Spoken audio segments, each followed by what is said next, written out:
From reviewing Roka to reviewing Charlotte. Charlotte was just this week. It wasn't bad like the other couple of weeks. It wasn't bad like last week.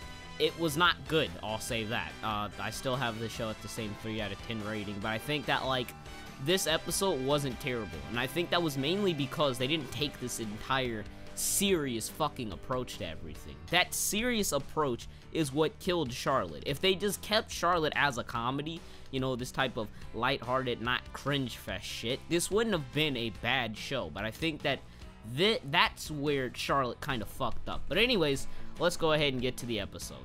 I gotta talk about this one fucking thing, because this has been, like, while watching the episode, when they told you that, like, he could essentially go to America and rip all of the powers of everybody in the world, right? This is what I was thinking, okay? Instead of sending fucking Fetty Wap across the fucking across the globe, they are working on a vaccination, right? So here's what I'm thinking. They have people with powers still in Japan.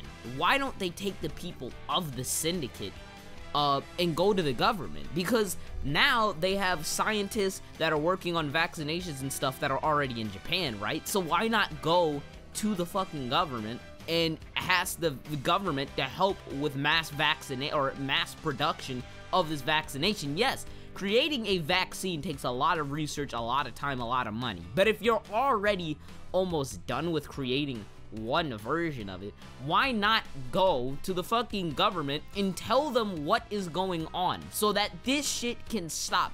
We can end. They could have literally ended all of this by going to the government, because they're already working on the vaccine. They don't need, it's not as if the government is a threat at this point, you know? What the hell are they gonna do when you have all these people with fucking powers and shit? They can't do anything. So my question is, why the fuck would you send you across the fucking globe to America when he could literally, when you all could just go to the government and ask them to help mass produce the vaccination? Maybe there's something I'm not looking at. Somebody's probably gonna be like, but scientists are the enemy. I'm gonna be like, well, apparently not, if they're working at the fucking base to create a vaccination for the you know, the power users. I don't know, maybe there's probably something I'm missing. I don't know, maybe there's something I'm missing, but that's just how my brain is thinking about this. It looked okay this episode. There were a couple of good shots. I like the shot at 1302 and that nice little pan-in shot where that field of view shot it really was, when they walked into used room, but that was all that there really was in terms of budget. The beginning was absolutely stupid in my opinion, because here's why, right? Within the first 5 minutes, we start off the episode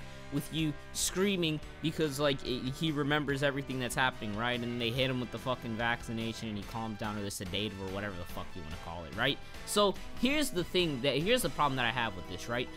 I think it was after the opening, they ask what the hell happened to Kumagami, or he asks, and he doesn't freak out like he did at the beginning. Now, I'm not expecting him to do the collapse, and I know that he just took a sedative, but don't you think he'd be a little more fucking creeped out, or he'd be more kind of, how should I say this? He wouldn't just get over the trauma like he did after taking the vaccination. You could tell he was still traumatized, but he wasn't fucking screaming like he was at the beginning, even though the beginning was way less fucking traumatizing than the fact that you just let a friend die. So that was just my problem with the beginning. It was just really inconsistent. It just made me think, like, okay, why are you screaming here? I understand that you took a fucking sedative afterwards, but you should be, you know, kind of pissed off, scared, whatever here as well. As much as I wanted to take Misa's scene, like, seriously, when she went to her parents and she started crying and stuff, like, I couldn't take it seriously because it was so corny.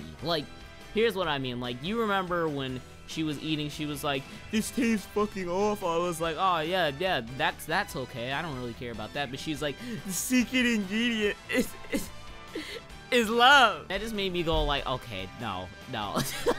They didn't have to force that shit in. It was so fucking over dramatic. It was just, how am I supposed to take that seriously when you say something so corny with your mouth full? So it was just, she sounded like a joke. It was just like, whoa, like, that's exactly what she sounded like. So I couldn't take that part seriously at all. Here's one of the things that I'm kind of mixed on. That confession at 1645. You know, Roka did this a lot better, but whatever. Anyways, the confession. It was very anticlimactic, and we all knew that it was going to come at some point, but I think it being anticlimactic was not necessarily a bad thing, because I think that it added to the charm between the relationship of Now and Yu. I think that the entire fact that it wasn't as melodramatic as the rest of the fucking episode, I think worked really well. I think that was just, it helped to kind of establish the connection that, like, these two aren't necessarily fucking in love, you know? It's just kind of there. I don't know. I think the entire thing about kind of adding that shipping was just kind of pointless anyways. I don't think that they needed to try to, like, make it Now and fucking Yu look like a shipping or anything. They didn't have to. But I'd rather have them do it in this not fucking melodramatic way like the rest of the episode was centered. I'd rather have them do it like this than have them do it in the other over-dramatic way. I thought that this worked way better. Comedy was really well done. I thought that it was really nice. But yeah, that's all I can say. This is the best episode of Charlotte we've gotten in over a month. And it's only like a 4 out of 10. So, what do you guys think about the episode? What do you guys think about the series? I know there's one episode left, but this was essentially like the finale of sorts. So, yeah, what do you guys think? Leave your thoughts down in the comments below. Thank you guys for watching. If you guys did enjoy, please leave a like, comment, and as always, I will see you guys in the next video. I'll try to get the Durara episode up today. If I can, it'll be up tomorrow. Deuces.